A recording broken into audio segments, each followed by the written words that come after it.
Welcome to MBTV news. Chimakurthi మండలం Ramatheertham AP mid west granite dumping వద్ద ఈ రోజు ఉదయం తమిళనాడుకు చెందిన కార్మికులకు పెద్ద పులి సంచరిస్తూ కనబడింది. కార్మికులు తమ సెల్ ఫోన్ లో వీడియోని చిత్రీకరించారు. ఈ వీడియో ప్రస్తుతం సోషల్ మీడియాలో హల్చల్ చేస్తుంది. చీమకుర్తి పట్టణ ప్రజలు భయాందోళనకు గురి అయ్యే పరిస్థితి నెలకొంది.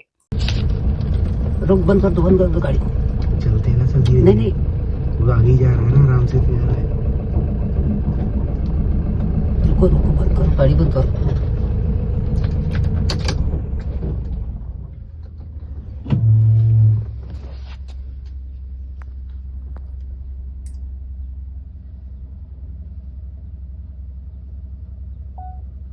चले चलो, बाप रे बहुत बड़ा है यार ये तो।